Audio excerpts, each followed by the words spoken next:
Hey, what's up, y'all? It's your boy, Rich the Groomer. We coming at you with another cloudy conversation.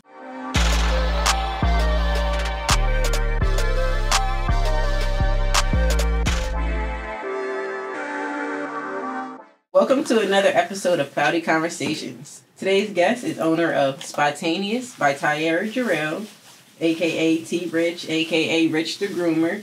Thanks for sitting down with us today. Thanks for having me. Yeah, of course, no problem. For those who don't know, you're a licensed cosmetologist, specializing in waxing and barbering, in addition to teaching as well. I like to start all the conversations off with, pretty much helping paint the picture to how you got to where you are now and then expand on where you plan to go. So to start off, let's talk about T Rich the kid. What kind of kid were you? What kind of kid was I? Yeah, were you a good kid, a bad kid, troublemaker? Ooh, what kind of kid was I? Had to watch you because you might take the old lady's purse. Like, let us know. Nah, I wasn't a thief at all.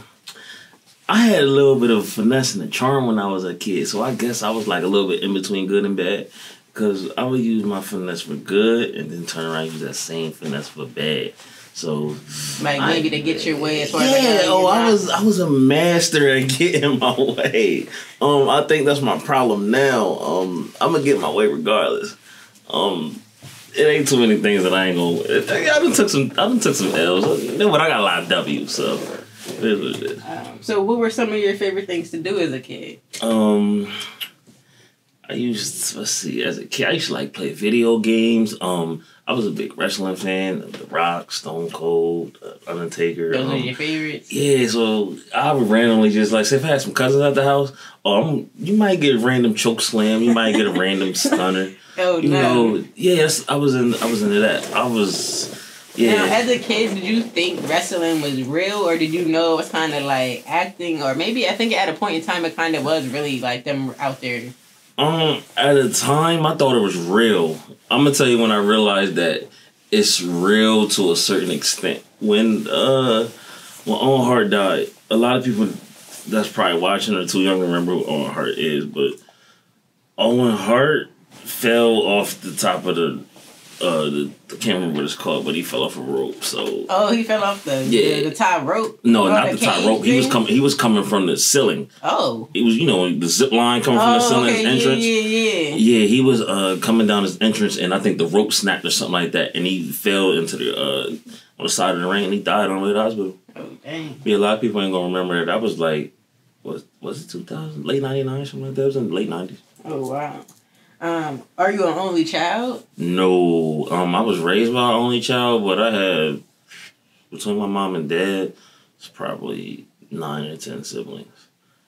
I know there's some siblings out there I don't know about. So you said between them. So did you grow up like living with your mom? Nah, I didn't grow up with my mom. I didn't grow up living with my mom or my dad. I grew up living with my grandparents. My mother's mom and dad. So okay. Are you the oldest kid? Or? Yeah, I'm the oldest on both sides. So that comes with some gifts and some curse. Being the oldest comes with a gift and a curse. When I was raised with my grandparents, so life was a little bit different for me than my other siblings. But as of now, I try to have a relationship with some siblings. Some of them I do, some of them I don't, but we'll get to there down the line. Yeah. So what do you think the benefit was with being raised by your grandparents? I avoided. I'm not going to say avoided because, when I got to a certain age, the streets, they call you. Not saying that like I was too deep in the streets, but I avoided a lot of things that my friends didn't avoid, but I also escaped a lot that they didn't. Fortunately, I don't want to say unfortunately. Fortunately, I didn't have to worry about, like where my next meal was going to come from or if the people at home love me or anything like that. So I can't say, yes, I was blessed to come from you felt like your circumstances didn't further push the need for you to go to the streets because you had somebody looking out for you. Yeah, that's exactly what it was. But the thing is, I didn't like other kids that were like me, if that makes sense. Because I thought they were boring or there wasn't no substance to me. Oh, so essentially you didn't want to hang around the other pretty much like kids who didn't have nothing. You wanted to hang with the I wanted to hang with the have. You got the haves and the have-nots. I preferred the have-nots because it was different. Why would you say you preferred them? Because I'm gonna keep it 100 with you. A lot of people that have the privilege of being able to get what you want or not really have to go through those hardships and those I guess they call it school of hard knocks and all that. Yeah. You don't gotta you don't really have to. They don't understand life for real. But coming from hanging with people that didn't have no mom at home or didn't have no dad at home or didn't know this and that, didn't have as much as I didn't. It kind of made me like appreciate life more. Right, because you realized how fortunate you were and how it really could be. And I mean, in the same sense, you had your grandparents, but did you ever feel a way that you weren't with your mom or you weren't with your dad? Or did you understand at a certain point that maybe it was better off for you to be with your grandparents? Now that I'm pushing 30, yeah, I do understand I was better off. But when I was a kid, yeah, I did have some type of animosity. It kind of made me feel like, you don't love me, you don't love me. Granted, my mom lived literally a couple blocks down the street. I would see her every day, but it was just like, I'm not in the home with you. Yeah, I'm not in the home with you. Like, but I understand why. So, And then, like you said, you have other siblings. So, how were they staying with your mom? So that's why it made you feel away. It's like, well, why do they get to stay there and I can't? And I kind of feel like, to be honest, they might get mad at me for saying that, but it's literally the same thing for both of us.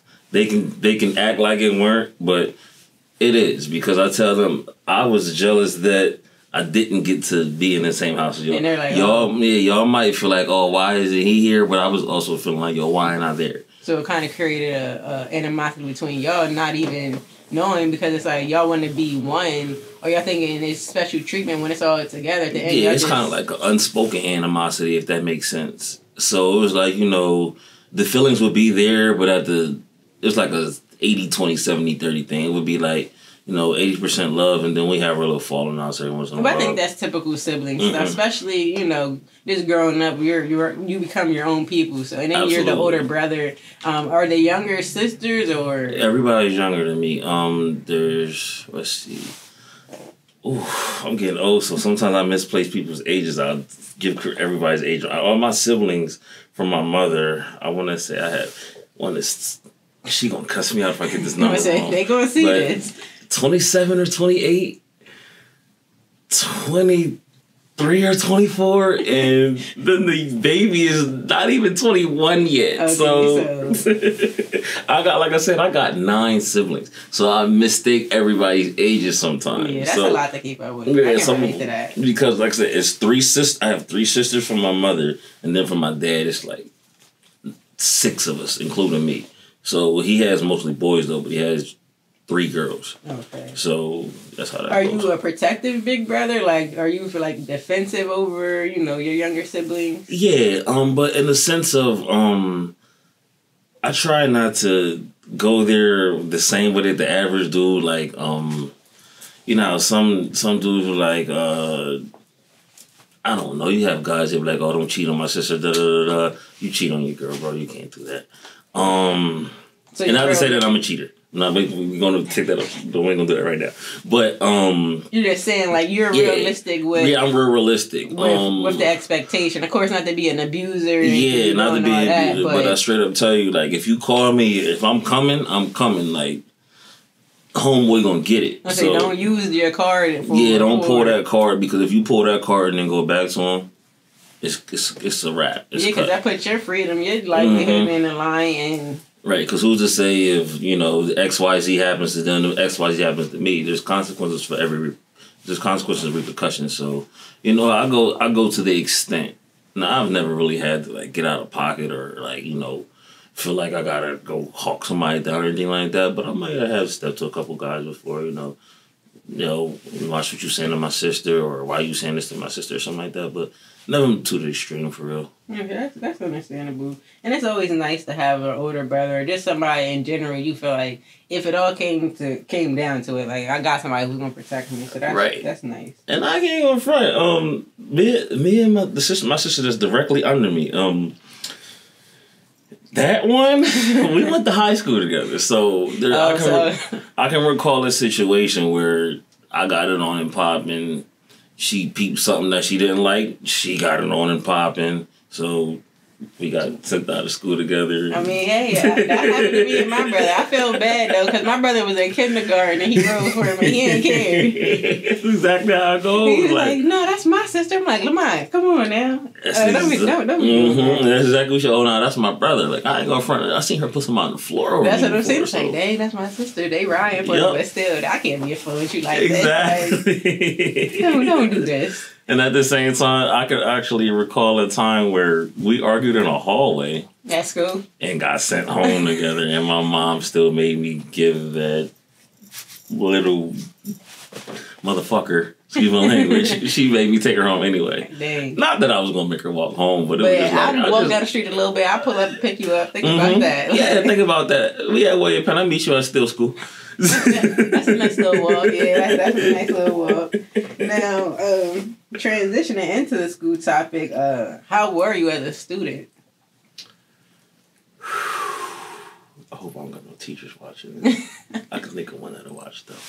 I was a good student. I had good grades, but like I said, remember I'll get bored easily. I get bored easily. So I run through the work. I'm cracking jokes. I was never a bully though. I bullied bullies, if that makes sense. Yeah, you picked on the guy who's picking a lot of. Yeah, so stuff like that. I was a good student, but yeah, I could be a little comedian, a little class clown every once in a while, especially as I got older. Like, you go through puberty and all that. I can honestly say first through, I guess, maybe 5th or 6th grade, I was the quiet kid, wasn't really into too much. I was reading Harry Potter books and all of that. But then once around 6th through 8th, I morphed into, I don't know. But, into a whole different yeah, a whole different person. Like, I started hanging with the riffraff a little bit. Me and the riffraff started doing riffraff stuff. But I think that's kind of typical for most boys, even if it's not like in the inner city or nothing. Like, you're going to go through a point where you want to be opposite or just feel like, let me see what it's like. I got to start experiencing stuff. Like, it doesn't matter if you go to Catholic school, private school, which is Catholic and private school. Doesn't matter if you go to boarding school. It doesn't matter. Sometimes you have those things. And just a little change. You just want to be around somebody different. Like, I can honestly say, like, I was raised in a lovely home. I would I would leave home early just to go grab my friends, and we're going to see if we can get into some trouble before school. That was me. Not too much trouble, but... Just, typical kid Yeah, typical kid stuff, Because you said you're pushing 30, so it's like you definitely grew up in a time frame where you had to go outside and play. So it's not like... we didn't have too much social media. Like, that's why it's like we was outside really just finding shit to do. Like, even when social media first started, we was outside. Yeah. So you'd be outside on your I'm about to sound old. You'd be outside on your Razor phone, or you'd be outside on your and internet wasn't on your phone. Yeah, internet wasn't on your phone. Like, you used to press the N button, in. Yeah, you had to pay for that. Charging on your parents' bills, boy, like these kids don't know. It wasn't accessible as it is now. Exactly. Do you feel like that was a benefit to your childhood, not having to grow up in like such a social media area, now that you see how it is now? Yeah, because social media plays a huge influence on these kids. I got 2 kids at home, so they're 10 and 8. Social media influences them heavy, and I ain't going front. I try not to be the mean dad, but I take a tablet or a computer away every chance I get, because that's what you want. You want to be on social media, looking at and I'm not the dad that wants his kids on TikTok. I don't want you on TikTok. I don't want you on Facebook. I caught my daughter with a Snapchat one day, and she didn't have her tablet for at least 2-3 months. So I don't want you to know none of that. I want you to stay kid.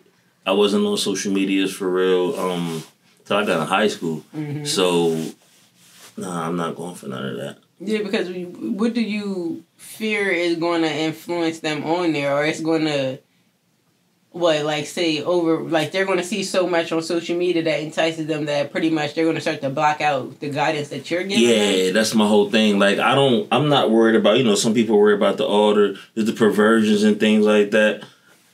My kids look at me weird when I walk around the house with no shirt. Like, Dad, put a shirt on. So I'm not worried about that. It's more so that I don't want you to become no mean girl. Yeah. No, what's her name? Regina George. Yeah. I don't want you to become none of that. Yeah. So that's why my whole thing, like, then you got people bullying. I know I got a sensitive child, then I got a tough child. You're not about to come home and tell me somebody's picking with you on the internet, because I'm going to click the button. Yeah. I'm going to strip the internet. I'm going to disable you from being able to connect that. Not playing with that, because I wasn't the type to let nobody bully. Like I said, I bully, so it didn't work like that. And then you have girls, so what do you feel like the approach, if you feel like if you had boys, your approach would be different, or it's like in the age bracket it's still the same? Nah, I'd probably be worse, because I know how I was, I know how easily when Drake said I'm easily influenced by the niggas I'm around, that was me.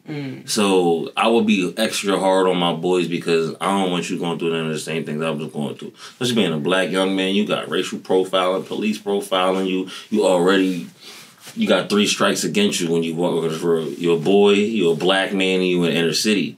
So nah, I wouldn't be having it. America is kind of more lenient on girls, but boys, nah, I would be doing things a lot different. Like, I give my daughters a lot of freedom. Like, I let them go outside by themselves.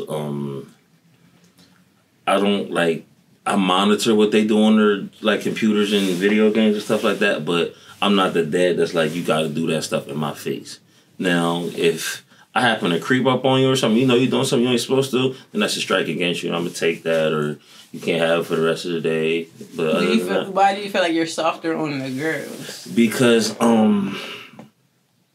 honestly, I just feel like, sometimes the girls they're a little bit more easy to handle for dads. Like, their mom, she's the tough one. Yeah. She don't play that at all. I'm always the one that, why are you taking up for them? Because them is my babies. Like, leave them alone. Yeah, I guess it is kind of like vice versa, Rose, because then if it was like the boy, you're tough on him, but pretty sure he's like, your mom like, well, you ain't got to be all like, so yeah, it's like some parent got to be the stern one, another one got to be. Yeah, somebody has to be that. So that's me. And, like, I try not to take life too serious.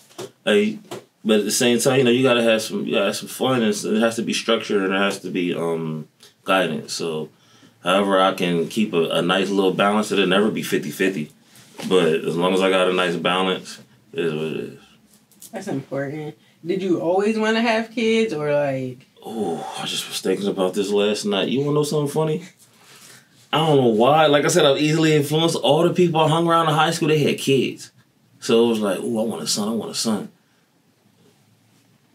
I look back, I probably could have waited, but I ain't gonna say I probably could have waited because I had my first at the age of 19.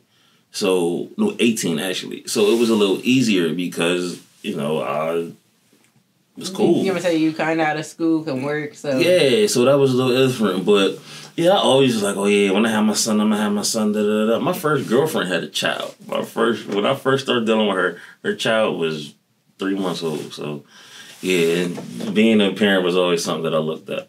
And so you're not the type of guy who, I mean, you've been in a long-term committed relationship, but like kids wouldn't turn you off, like. Nah, sometimes women without kids scare me, if that makes sense, because women without children, they can just come and go. Like they think about life a little bit more different, so they can just up and go. Now, women with kids, they I don't want to say this wrong because I don't want to offend anyone. They have a different type of responsibility. Mm-hmm. Some people say, oh, they have less or they have more. No. Women with children have a different type of responsibility than women without children. So, at this day and age, I would probably prefer, like if I wasn't in a relationship, I would probably prefer a woman with children because I have children. But if I didn't have children, I'd still be willing to deal with someone with a child. Or more, depending on how many you got. That's good. we were just speaking, to, family and kids and your point of views, as far as social media and just raising them in general. But I want to double back to kind of continue to paint the picture of how you transition into cosmetology in the field that you're in. So at what age did you take an interest in cosmetology?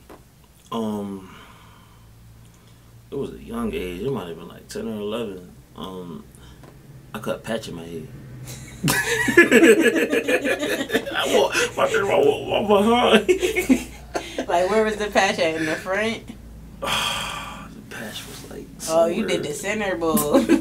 See, I had to get, and I was trying to grow waves. I had to get the one against the grain. Oh, dang. Yo, that was crazy. My grandma smacked the hell out of me. And why did you do that? Or you just playing with my grandpop's beard trimmers. Oh man. So. Yeah.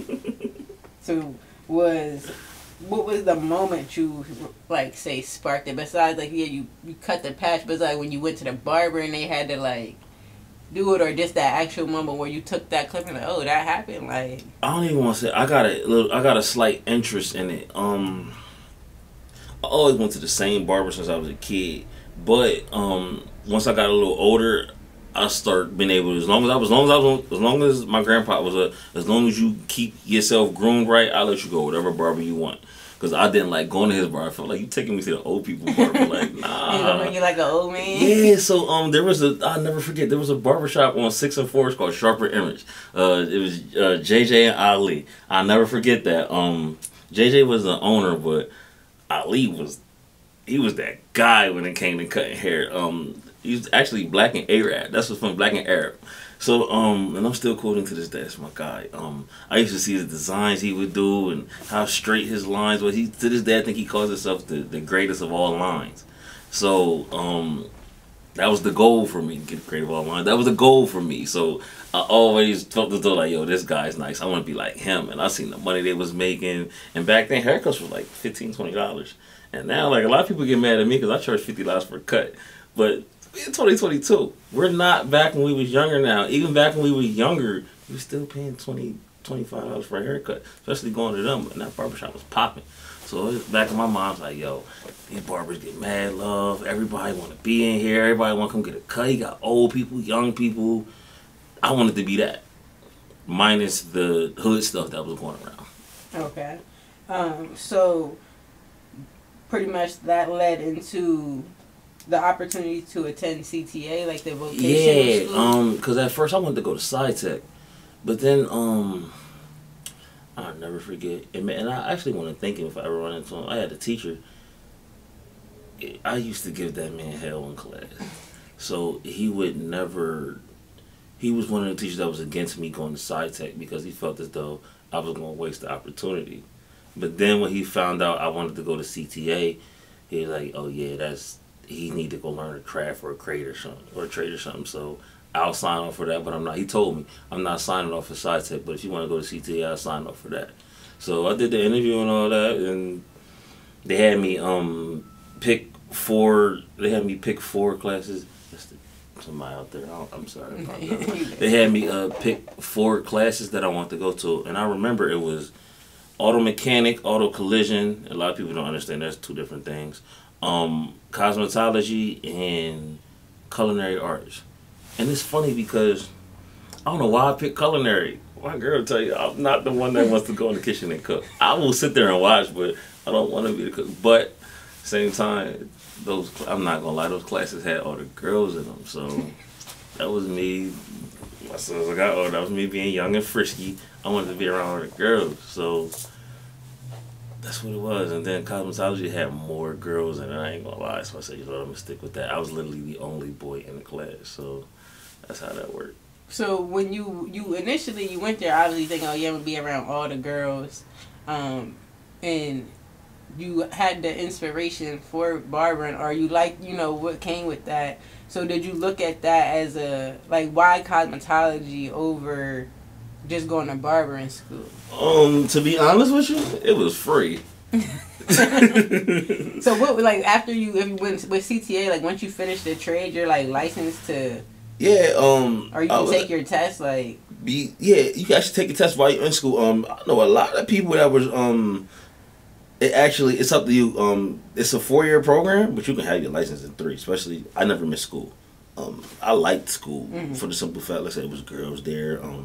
I felt as I was fly. My older brothers always kept me fly, so like being there, I was kind of like a center of attention. Although I used to make people laugh sometimes, you know. So it was like school wasn't a hassle for you. Yeah, school wasn't a hassle for me. I was up by 5, 6 o'clock every morning, every day. So I was raised by older people, so I was up there early. I'd be up watching the news or watching Nickelodeon. So there's no reason for you not to go to school. Yeah, there's no reason for me not to go. Plus, it comes to that being fortunate again. I had a car when I got my license, so. Even more of a reason. Yeah, even more. I'm pulling up to school, beats thumping, because I was into stuff like that. My grandpa was a mechanic. He had friends, so I had plugs on, you know, TV decks and subwoofers and speakers and stuff like that. So I wanted to make my car sound like I remember the D-Boys influenced me. Watching the D-Boys riding up and down the streets in their Buicks and their vans and all that. I'm like, I want to be him. So, you know, I made my cars look and sound like that. So school was fun. I can honestly remember it was only a couple guys that was pulling up to school like that, and some of them was older. So, and they were in the streets and stuff like that, and they had the cars that I wanted. So, I wanted to be like them. Now, you said you were the only guy in the classroom? So, did you ever have any issues with, like, you said you bullied the bullies, but that people who may have not known you try to clown you, like, oh, you in cosmetology, like? Nah, they always were trying to get in the classroom. One thing about it, I never really had to worry about too much of that because I was always kind of like a trendsetter. Even the dudes that didn't like me, they were like, oh yeah, THRU doing his thing. Because I remember I didn't go by Rich back then. It was just THRU. Oh, THRU, he doing his thing. He in there with all the girls, da-da-da. They was always, they see me cutting or see me doing something. They, you know, they skipping the halls, running the halls. They coming in there because they want to see what it's like in there. They wondering, why is this dude so happy and comfortable in here? Because I'm surrounded by females. It's pretty girls, like, they like to do stuff for you. You know, I'm not an asshole, so it was cool. I'm gonna say, what was the girls' perspective when like you first walked into class? They like, what? Like, nah, they thought it was cool. They wanted to get to know me. Even like when cause I took the tour, so a lot of them remember from the tour, like, oh, you that little cutie that was here talking last year, and then once you start calling me cute, you start calling me handsome, it comes out. So I start opening up. Yeah, and my teacher was cool. Shout out to her. Shout out to Miss George. She was cool. Like, she always made me feel welcome in there. So, you know, plus I was the only boy, so I was always getting picked for stuff, or, you know, running errands, demonstrating stuff. So it was cool. Do you feel like you actually learned in that class, like in that program? Yeah, because I paid attention. Like, one of the biggest, but there were some things that I didn't take advantage of. I ain't gonna lie, I might have had a couple girls do my work for me. It is what it is. But the things that I wanted to learn, I learned. Like, I knew how to wax since I was in high school. So, learn how to do that. Learn how to cut hair better. A lot of people don't. I know how to use a curling iron and like a flat iron. All that. I know how to use all of that. So even if a guy came to you and he had like he wanted that blowout type look, you could give it to him. Mm-hmm. If a pimp named Slickback walked in here, he gonna have his slickback.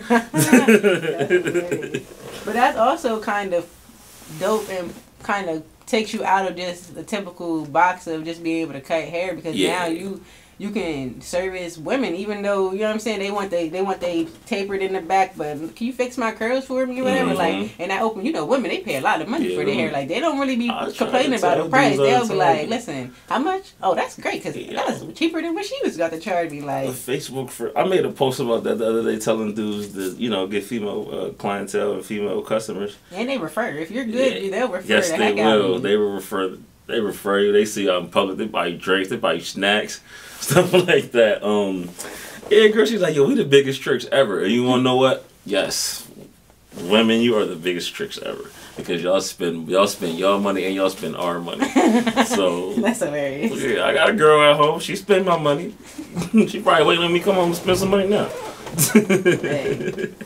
What we making it for if we ain't spending? Absolutely. What we making it for if we ain't spending? You gotta make some more money, but have fun with it. Hell yeah, absolutely. Now, obviously, like, you went to school.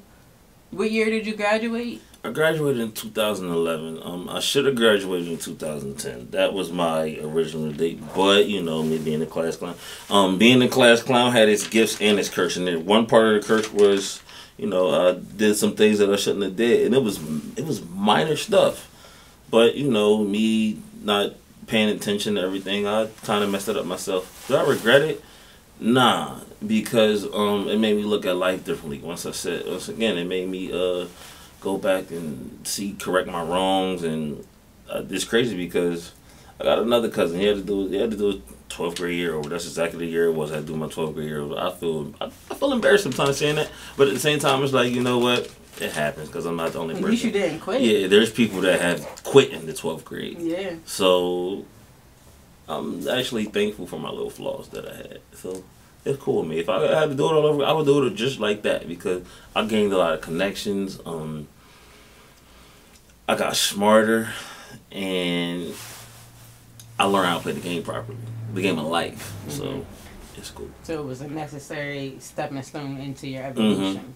Yeah, because it made me slow down. Yeah. Definitely made me slow down. Now, when you came out of school, did you transition right into working in the shop? How did that go? I was in the shop actually by the time I was in 11th grade. Oh, so you were able to work in the shop like under an apprenticeship because you were still in school, or like you could actually like. It started out just shadowing. You got to do a shadowing project. So and what that consists of, you got to go at least 4 hours, sit in a barbershop, nail shop, a spa, whatever. Anyone that's willing to let you do it, and you know you shadow them, so you're watching their every move, you're asking questions, you're learning tips. And I actually shadowed my childhood barber, so he gave me the game. Shout out to Mike Payne, Gifted Hands on 3rd Street. He gave me the game. I ain't gonna front. That man gave me the game, so I'm thankful for him. And it's crazy because I quit his barbershop 3 times. I quit 3 times. I ain't gonna front. Before I had my license, I quit that barbershop 3 times. Because I said that's a lot of times that you quitting. Yeah, what it was is I was messing up. I was always taking it seriously, but like I said, I was messing up. Like messing up on cuts or like I might have felt I can't remember the one time I quit because I completely messed somebody's head up, and after that, it just messed my head up in the barber world. So I quit. That was my last time that I quit. And I think I left for like maybe 3 or 4 months. And then I asked him, can I come back? He's like, yo, look, that was your 3rd time quitting. Like, you gotta, what you gonna do? Yeah, what you gonna do? You gonna take this serious or not? And then I told him, so he let me come back and we got it popping from then and there. Here I am 10 years later. So how long do you think it took for you to get comfortable with your skills? As far as you said, you messed up a couple cuts, like, and it deterred your confidence, but like at what point did you feel like you were able to be comfortable with like, yeah, I should be in a shop? Like well, from the start I always told myself, if you're not gonna get, you gotta get comfortable with being uncomfortable. So like I said, but from the start, as soon as I got my as soon as I applied, because you gotta get, when you apply for your tests and your boards, they give you a temporary license for 9 months. So I applied for that, and I jumped straight in the shop. I told him I got my temporary license. He seen everything was verified, so he let me go in. But then when I honestly felt as though like I think I'm him, ooh, that might have been year number 6 or year number 7. Okay, so that's a process. Yeah, it took me some time to it started up. It was building. I built my confidence I built my skill, then I built my confidence, then I built my clientele. So as I started, you know, learning how to do different blends right, fades, mohawks, learning how to use scissors. Once I got that right, then I started realizing, you know, I can walk that walk with the other guys. Then it just started going from there. You know, doing proper promotion. That's probably the only reason why I took social media seriously, because back when I first started cutting, social media wasn't a big thing, but it was. Especially when I started cutting, that was around the time when Instagram first started coming out, and Instagram was just on iPhones. Yeah, so that's what it was. Like, I'm like, yo, this is gonna be the wave. So I started taking social media to my advantage, posting cuts, doing a lot. So honestly, I can say the social media area actually helped a lot. And building your brand. And building my brand. Now, do I think I could have did it without the social media area? Yeah, but it's just easier this way. Give it somebody. Give it. Yeah, it's just easier this way. Absolutely. Now, when it came to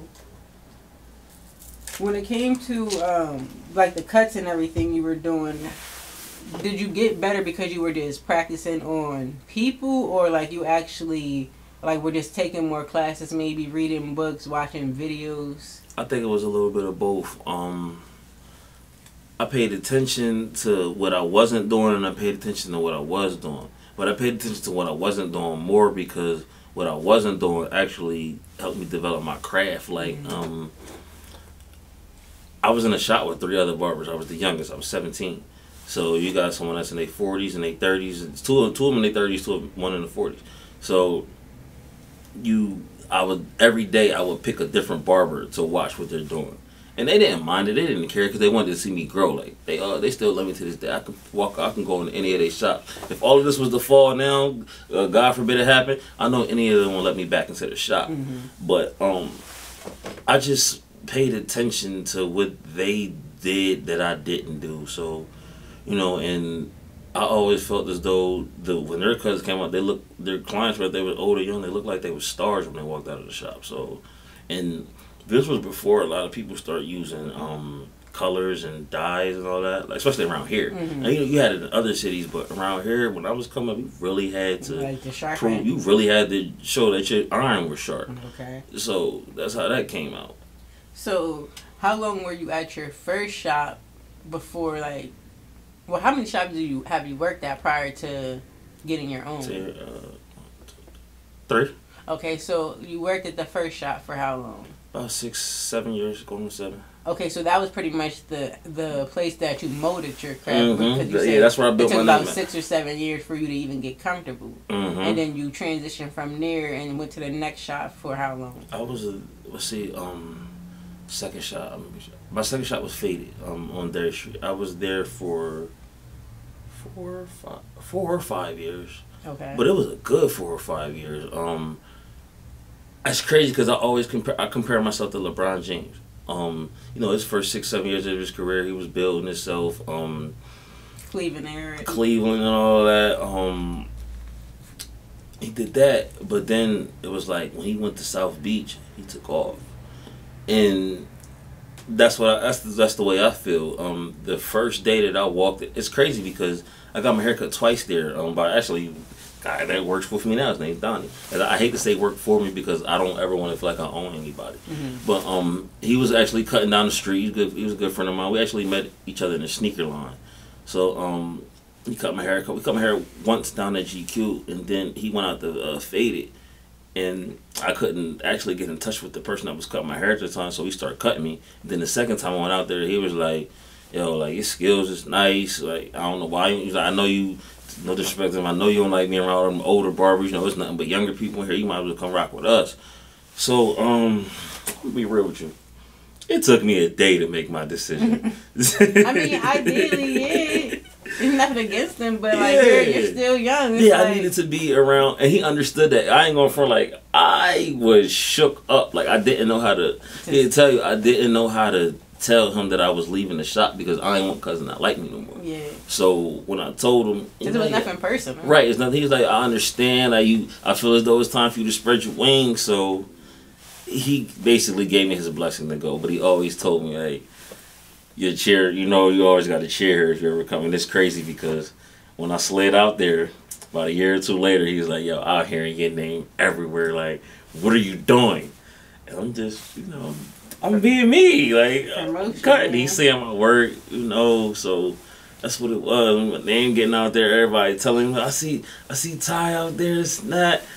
That probably make him feel proud. Cause it's like you was young prodigy, and it's like you really out there. Then you taking it to the next level. Cause this is a guy that done had millions of barbers in his shop. I can honestly say, cause he's in Midtown, so that was a stepping stone barbershop, and he had a whole lot of barbers. So I don't know if anybody. I can honestly say I know 3 barbers, me and the 2 other guys I talked about, that I can basically say he made us who we are today.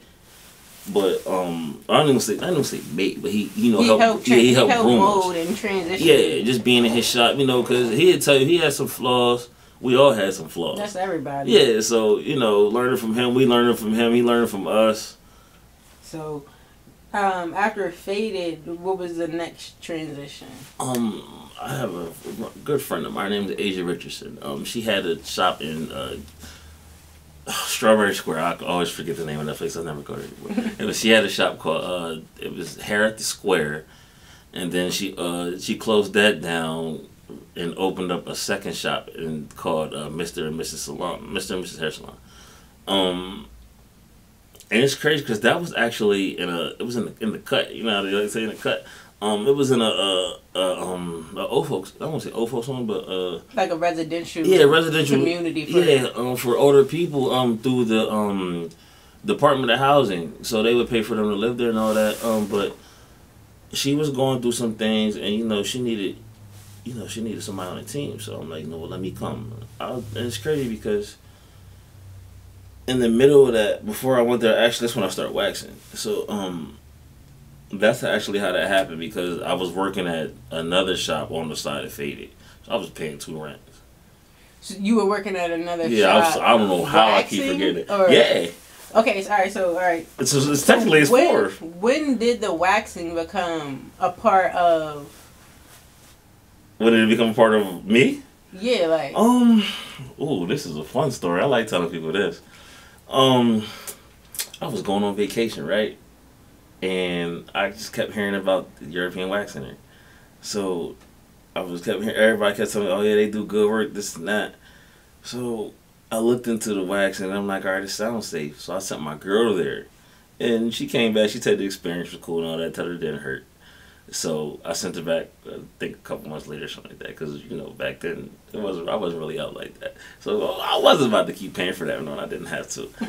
But as the time goes by, I started doing things that I shouldn't have been doing, and this is after we had a little break time. So I ran into somebody that was a frequent waxer, and I just really enjoyed the results of a Brazilian. So that's when I was like, you know what, I'm gonna get into this. So when I went back to cosmetology school to get my teacher's license, because everybody knows if I can advance myself, I'm gonna do it. So I went back to cosmetology school to get my teacher's license, and that's when I retaught myself how to wax. Because like I said, I learned in high school, but it had been so long that I didn't get a chance to do it. So you had to and back then they weren't letting guys in the wax room to watch. So I kind of like kicked those doors down. That helps. You getting some secrets, T. It's a conversation. Just come out. You getting some secrets, T. Wow. Now, the waxing, you had to go back to school to get more reacquainted, and on top of you went back to get your teaching certification. Yeah, so actually, technically, when I went into school, a lot of people don't understand when you go to become whether it's cosmetology teacher program, braiding teacher, barber teacher, any of that, nail tech teacher, any of that, you're learning how to run a classroom. So technically, layman's term, you paying to be a teacher. Pretty much. Yeah. Okay. So and the teachers that I had, some of them were my classmates. Actually, the person that was teaching me, she was we went to cosmetology school together. It was my teacher's daughter. Oh wow! So she actually, but she had a little bit more advantage than me. Mm-hmm. So she took advantage of that, and she became a cosmetology teacher. So I was learning under her. So I soaked up a lot. And do you feel like that was going back to get your teacher's certification, that was another key element in your evolution? Mm-hmm. Because it makes people respect you more. They make you see, you're about your craft. Once I tell people I'm a teacher, I put you like this. Somebody get in the, some people always want to look in the mirror and all of that. I was like, yo, look, dog, I'm a teacher. I'll pull that license. They say, oh, let me not underestimate this guy. Mm-hmm. So then, it just makes things a little bit. It makes things probably a little give bit you like more that fun. MD on the end of your name. Like Yeah, if you was a doctor, it's like, exactly what it makes me feel like. I'm a big dog. like don't talk to me like that. Yeah, talk to me nice. So you worked in a third shop. How long were you there before you decided it was time to do your own thing? Are we going from when I was working in 2 different shops at once, or are we going from when I moved to the third shop? Oh, I just well, want to yeah, make sure. technically, because you said you was at working and Faded, it was another shop at the Yeah, same time, and then you went to there. I was actually working, and it's crazy because she, this was my teacher. She offered me, you know, she said, yo, you don't have to do prof. You can come here if you want. But I was so comfortable with, like, being at Faded. Like, that was my guys. We was like brothers. It was a family. So I didn't want to leave there at the time. Mm. So I was like, nah, I'm going to just pay 2 different rents. We gonna struggle until we come up. And that's when the whole opportunity for Mr. and Mrs. Salon, because it came through, and she was telling me, she's like, look, I know you paying both of these rents. I know you want to do one thing in one space. And I could have did it at Faded if I would have honestly asked Tyson, his name is Tyson Williams, that's the owner. If I would have asked him, bro, can I open up a wax area in the back, I'm pretty sure he wouldn't have minded it. He would let me, because, you know, that's a whole new bag. Because obviously my rent gonna go up, or, you know, you want a percentage or something like that, new compensation. But for your female clients, yeah, for my female clients, I'm like, you know what, it might not be such a great idea, especially when that is already placed as a man's sanctuary. Yeah, because it's more of it's a family oriented area, but you know the stigma behind the barbershop. Yeah, the stigma behind the barbershop when it comes to being family oriented is father and sons. Yeah. So not that it's a bad area or anything like that, but it's just more so the vibe. Guys are in there being guys. No woman wants to sit here and feel like. And I would have had a private entrance. There would have been a private outside entrance for the women to come in, and then it would have been a private entrance for me to slide through the back waxing area. But to avoid all of that, I just said, you know what, it might just be time to find a different area. And she was offering the space to me, so when I went down there, she was barely over there, so I basically had it to myself. So I took advantage of that and ran with that, and I was there for a year. It wasn't even 2 years. I was there for a year because that's when COVID happened. Mm. So I was already talking about trying to find my own space, because that's when I was starting to get bigger. Like, my waxing career took off way quicker than it did cutting hair.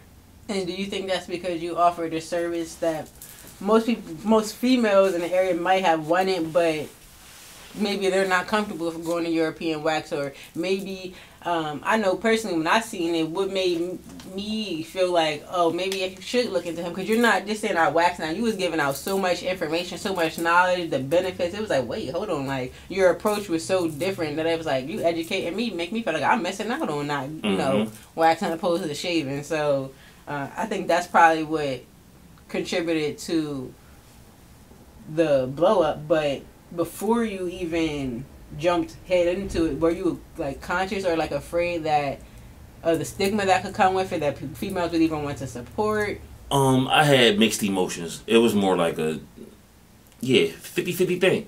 Part of it was like, here's the thing, because everybody thought I was worried about how the males would feel. Nah, I'm not worried about how the males feel at all. I already cut your hair.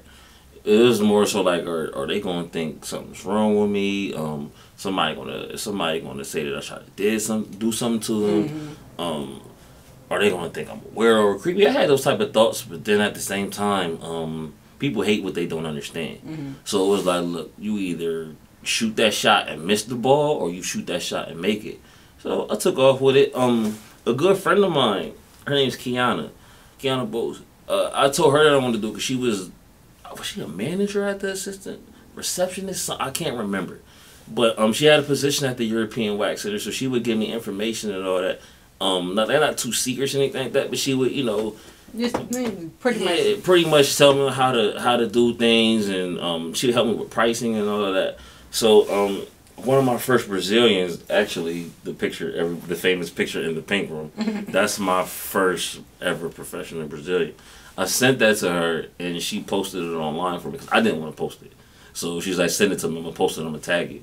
And then when she tagged me in it, everybody start liking it and loving it and commenting, how can I do this? How can I do that? So once I'm saying, oh yeah, they rocking with it, I'm gonna keep going.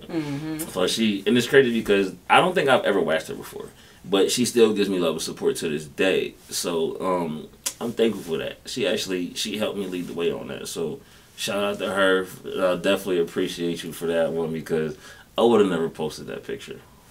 Now, when it came time to actually starting a business, do you feel like it was in perfect timing, or maybe you may have waited a little too long, or like?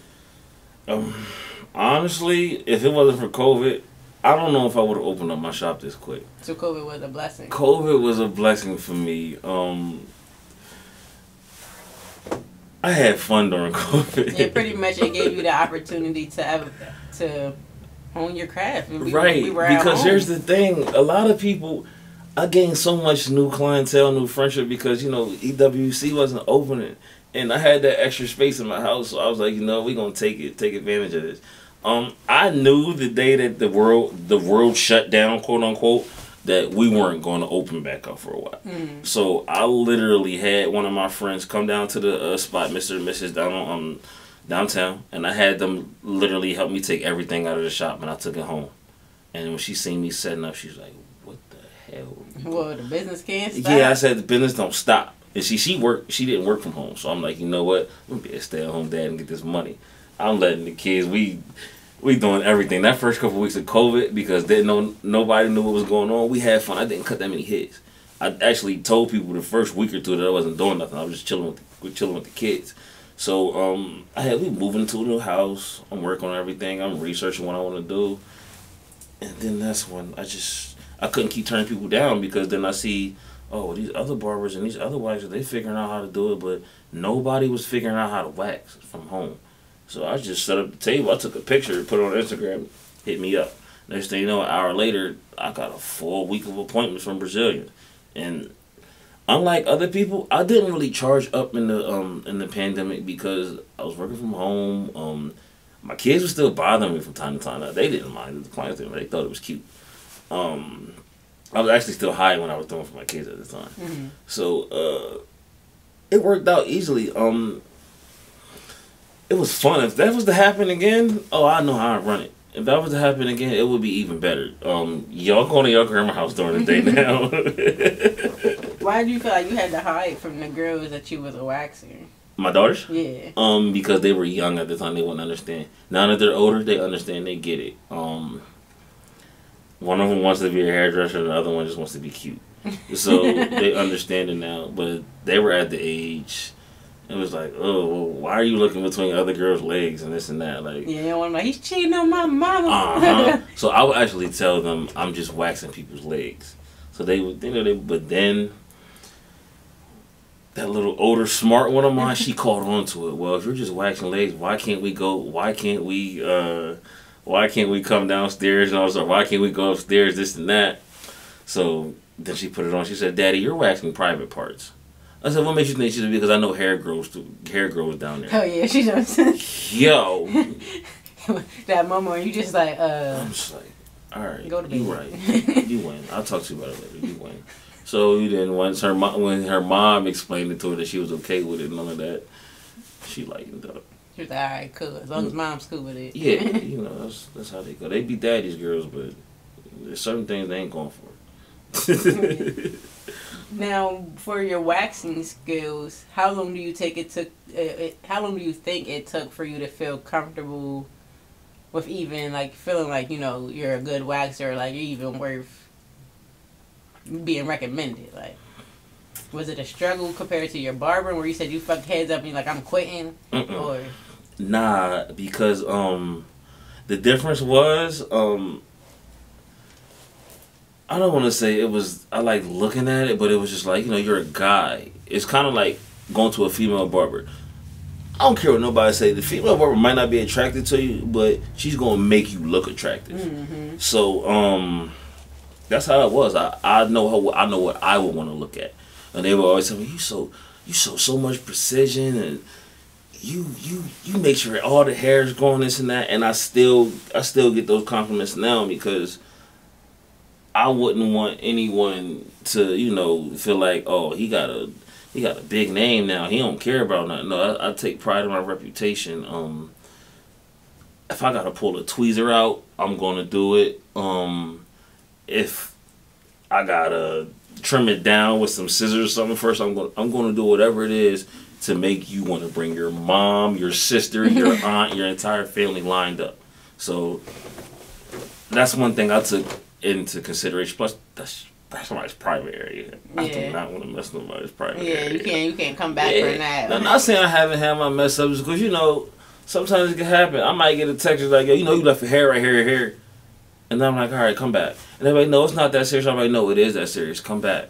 Like, I want you to come back. You paid for that. And they be like, oh my God, you so sweet, this and that, and you take care of all your clients. Yeah, I want you to be I want you to keep coming back. Yeah, like I said, money, I need that. And it's not even about the money. It's just the simple fact that I like my reputation. I like being known that somebody don't play no games with whatever he's doing. Like, cause I don't like when I hear about half-ass stylists and half-ass barbers. When I get on social media, you bad reputation. Yeah, when I get on social media and I see people how they complain about, you know, such and such wants a deposit, but they doing this and that, or you 15 minutes late, you doing this and that. Nah, I don't want that. Yeah. That's why, like, people like coming to me. If I know I'm gonna be late and you got a Brazilian, or if I'm running late on a haircut and you got a Brazilian in the back, come. I'm gonna do something. I might add something on for free. I don't care about it. At the end of the day, it's a tax write-off, and it's customer appreciation. I might be like, oh, I'm a half an hour late, but come in. I know you're just getting Brazilian, but I'm gonna throw a vacation on top of that to show you that I'm sorry about that. And, you know, some of them accept it. Some of them are like, no, it's cool. You know what I mean? I'm gonna be there, but, you know, I don't have the time to do that or whatever. Like, well, look, the next time, just come with you. And have you had any horror stories? Like any horror stories? Like horror stories, like a client may have passed out on the table because she ain't know the wax was gonna feel like that. Like, her reaction was to punch you, and she was like, "Oh, I'm sorry." Like, yep. My friend Asia that owned the hair salon that I was working at, she almost flew up the table. I'll never forget that. She almost flew. I literally had to catch her with the other arm while applying pressure to her. So, yeah, it happens. When I was waxing from home, my kids heard. I have 3 stories in my house. My kids heard somebody yell all the way from the 3rd floor. So, yeah, I've had a lot of crazy situations, and it's crazy because all these people that had the horror stories, they still come to me. So we had to. Yeah. What would you compare, like, because you get waxed yourself, right? Yeah. Okay, so what would you, like, when your clients ask, so how's it going to feel like? How do you describe it to them? I keep it straight and real with them. I'm like, I don't think it hurt that much. And they'll be like, what do you mean you don't think it hurt? You get waxed too? I'm like, yeah. And they're like, oh.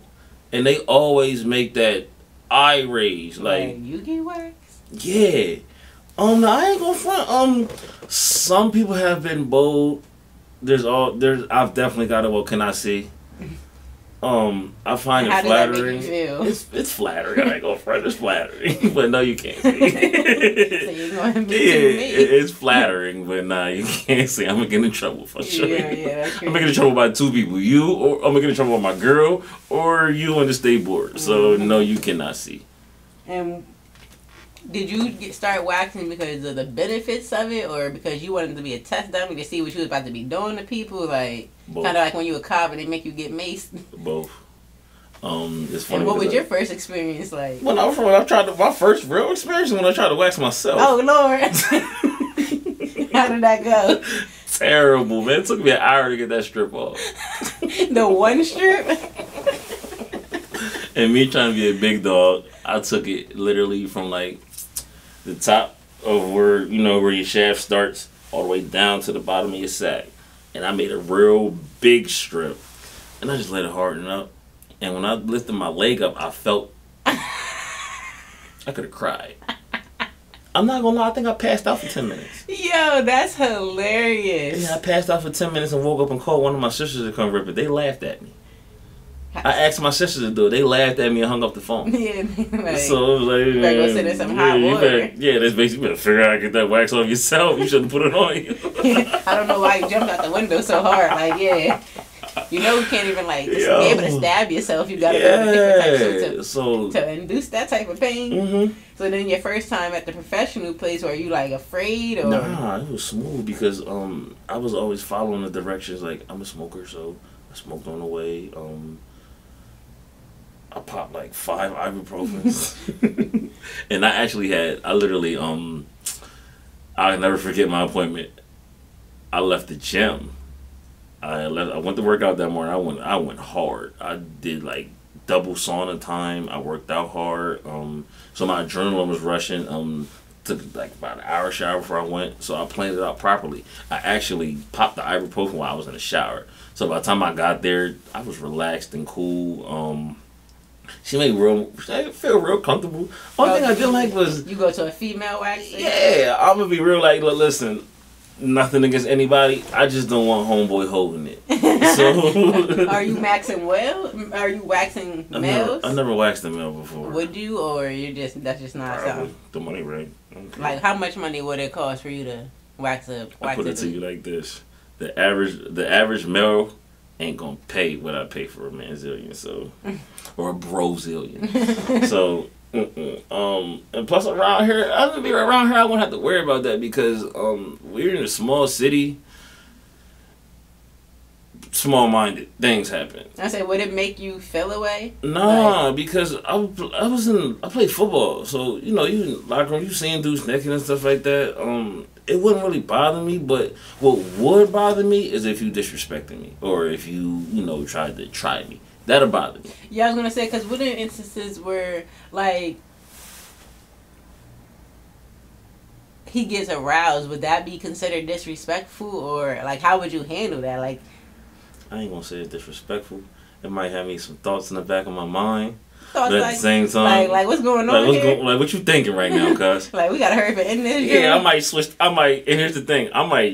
If I was a waxing guy, I'm putting on the hardest rap that I can find. So like, rip. Yep. Ain't nothing pleasant about this situation. I'm gonna put on some G Herbo. I'm gonna put on some Dirt. I might put on some OJ to Kiss a Style P. We're not thinking about that right now. Yeah, we gangster in here. So like, what you gotta think? LeBron's massage therapist is a man. Like, there's just certain things that it has to be done. Like most women, like I'm pretty sure if LeBron was to go for like a relaxing massage, it would be a woman. But that sports massage and all that, get that deep tissue, you go to a guy. Yeah. So that's like it's somebody always asks me, but around here, nah, it wouldn't be no benefit to it. But you put me in a place like you down in Miami. You put me in a place like Miami, I'm gonna get the bag. I ain't even going front. I'm gonna get the bag because you'd be stupid to keep passing. Yeah, you don't know me. I don't know you. I know you just want your stuff to look right, and you gonna keep it moving. But now, I would hire a female. I was just think I would teach another guy how to wax. I don't care, as long as I know you're gonna hold the same values as I would hold. So, and granted, I know a lot like people. Yes, people think I'm a very sexual person, and hey, it is what it is. I'm a guy, but I wouldn't want nobody that's going to make me feel like, I shouldn't teach him because he's going to literally give me a bad name. So, when I go into that, yeah, I don't care. I know a lot of guys are going to see this. Say what you want, call me what you want, I don't care. But, yeah, I would, if the money was right, it is what it is. It's like I'm having sex with you. No, I respect it. I feel like it takes a doctor can't choose whether he's going to see a male or a female patient. So I signed up for this, and as long as you're respecting me and I'm respectable to you, like this is a service that I'm providing. Like my dad when he went to get a vasectomy, he said it was a guy that did it. All of my male clients that have vasectomies, they say, yeah, it was a guy that we talked about sports the whole time. You say sometimes the gynecologist is a dude. Yeah, sometimes like Dr. Backer. He's seen all of us when he was kids. Yeah. So he delivered my nephew. Mm-hmm. Now, obviously you've been, like you said, you've been having much success. How long have the shop been open? What? I think you just celebrated 2 years. Yeah. 2 years. You've been having much success, but like you said, you're in a small city where it wasn't probably thought of that a male would be a waxer or be have the clientele, and women respect that. So how do you deal with, or what are some of the negative connotations you hear, or maybe you started to hear when you were first starting out, or maybe even now? I be doing it to y'all. Oh. That's the first thing that everybody. That's literally. Oh, he be in there doing it to them girls, and he be finessing them. Da, da, da. Look, never did it to none of y'all. I can't help it. Listen, I'm gonna be straight and real. If your girl finds me attractive, I can't help it. But at the same time, I'm not gonna finesse that girl. I'm not gonna try to push it up on her for the simple fact that's not what I'm into. And on top of that, I think that they should also take into consideration, like, not saying professionals don't abuse their craft, but if people are spending their whole lifetime investing in learning this, building their own shop and something, and they never necessarily had a problem before getting their needs satisfied, why would they jeopardize? Right. That's what I try to. I don't have to use my craft or my skill to get women. Does it attract women? Yes. Women say crazy things to me now. Like, every time I go, hey, Coochie, man. I lie to you not. That is a name that is just going to stick with me around here. It is what it is. It used to bother me, but now it's like, you know what, man, they hated on Jesus. They hated on Jesus. Who am I? So, I don't trip about it no more. Now, if you make me feel provoked or threatened, that might be different. But as long as you stay in your lane, I ain't worried about it. I don't think I've ever had to worry about nobody ever trying to, like, call themselves stepping to me because they were offended by something, but I wouldn't be surprised if there was somebody out there. Understandable. Now, going to wrap it up in a few. Just had a couple more questions because it's pretty much touched on everything. I did want to speak to you about your social media presence in a sense of you express kind of like Boosie how to be blocking you, take your pages down. And then also you use social media as a tool to kind of express your emotions in regards to maybe the business and maybe on personal subjects. So do you feel like the brand and your personal thoughts should collide, or it should be completely separate? Honestly, oh, that's a good one. You know how they people say it's not, don't what is it, it's just business, it's not personal. When you are your own, you're not working for a corporation, you can say that. But when you are the business and you are the person that runs the business is, yeah. So honestly, regardless if I say something that everybody's gonna like or if I say something that everybody's gonna dislike, as long as I'm not tarnishing the brand, I feel as though it's cool. It's like we are in a cancel culture. So I do watch what I say, but at the same time I feel as though if you don't like me or you want to cancel me, that's just something you're gonna always feel like. My personal fan base and following and clientele, they have been rocking with me even since. And a lot of people have the same views, but some people are scared to say it. Like, I don't like to call myself the voice, but I do speak a lot of things that other people won't say. Like, that's just always who I am. I'm an outspoken person, so that's like a lot of my coworkers always tell me, like, yo, you gotta stop speaking your mind so much because somebody's not gonna like it. Somebody's gonna try to step to you about that. And am I worried about that? Nah. When that day happens, it happens. We can talk. It is what it is. But, yeah, because as long as I'm not, my opinion doesn't allude to disrespect. Yeah. Like, I don't disrespect people. Like, I'm not a racist. I'm not a colorist. Not a racist. Not a colorist. Not a sexist. Any of that is. None of that is. I don't mind gay people. Like, I cut gay people. All of that. I have lesbian female clients. I have gay male clients, and they all love me the same, and I love them the same. Like, I don't have a problem. I might see one of my gay clients out, and I'm gonna get that man a hug. Like, what's up, bro? Like, you know what I mean? You good? Let me buy you a drink. And it's the same love with me. Or I might see that female client and she's going to show me the same love. Because I feel as though a person is a person. You ain't bothering me, I'm not bothering you. And to be honest with you, y'all not going to like this. A lot of y'all are say the things because you are gay in the back of your brain. Like, you're trying to prove that you're not who you are. If that's who you are, bro, then be who you are. But if not, then cool. Like, I don't be like, I don't like people that are homophobic. So, yeah, because, like, what are they doing to you? If they ain't do nothing to you, then what does it matter? So pretty much like the bully who's bullying the bully. Yeah. Like, I ain't with that. Like, we just living life over here. Like. Right. Like, just whatever makes you happy makes me happier. So, it is what it is. Yeah, no, this conversation, has been really well. I don't want to take up too much more of your time. I did just want to touch on pretty much the future plans. You've been dropping apparel products that go along as far as like the scrub, barbering. You're offering services as far as facials and things like that. So what are your plans obviously now with the business, and how many years do you think it's going to take for you to be in them positions? World domination.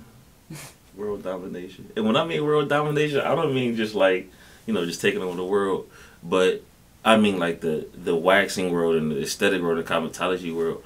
Like, I don't feel as though like this is just something that's just gonna blow over. Like, I honestly feel as though like I have a team now. Now when we start building our team up even more, and when we get that level of where we need to be, where just everybody's on the same page. We're gonna be unstoppable, man. I'm gonna be unstoppable. I'm gonna be unstoppable. They're gonna be unstoppable. We're gonna be unstoppable. So I see myself in maybe a couple different cities. I can't say what cities because I wake up and think about a different city every day. I follow a lot of other waxers on social media and all that. So the brand's gonna be around here, and the brand's gonna be in other places. So I just see myself all over the place. I literally have a dream one day of, I'm gonna just put it like this. I got a dream of putting my brand in a spot, in a resort one day, whether if it's Jamaica, Mexico, the DR. That's what I want to do. Even if I'm not there, just to be able to say my brand was there. Yeah, it made it to the top. So that's really what it is. I want it to be the best brand that it can be, whether if it's the biggest shop in Harrisburg or the biggest shop in the United States. I just see nothing but instant success. So yeah, I totally agree, and I definitely believe in the vision, and I can see pretty much just how being versatile is allowing you to touch and go places that probably if you just would have stuck to traditional, just I'm gonna focus on barbering and not even elude that customer service, because like you said, you're a groomer. It's different than just sitting down. When you sit in my chair, you're gonna get up feeling refreshed, looking different, looking like you paid the money that you paid. Absolutely. So that's super important. Tell the people where to find you, where the personal business pages, OnlyFans, whatever. We located at the spot now. We are located at the home of Spontaneous. That is 2831 Pembroke Avenue. We are located right across the street from the 7-Eleven gas station. Shout out to the homies down the street, right up the block from GQ's. Social media, you can find me on Instagram, Rich the Groomer _SBTJ. That's Spontaneous by THRU, if anybody's wondering what it is. Twitter, Rich the Groomer. Facebook, THRU. Feel free to shout me out, hit me up for an appointment. I'm gonna just send you my link, but I'll say hi at least. But yes, you can find me at those places: Instagram, Facebook, and I'm sorry, I even got an OnlyFans page. Okay. Excuse my language. For those that want to see my work, what it really looks like, it is Rich Pussy Vibes. Yes, Rich Pussy Vibes. Now, if you don't want to see uncensored work and all that, don't subscribe. But if you want to see what my work really looks like, subscribe. Never know what you might like. All right, thank you again. We appreciate you. Absolutely. It's a wrap.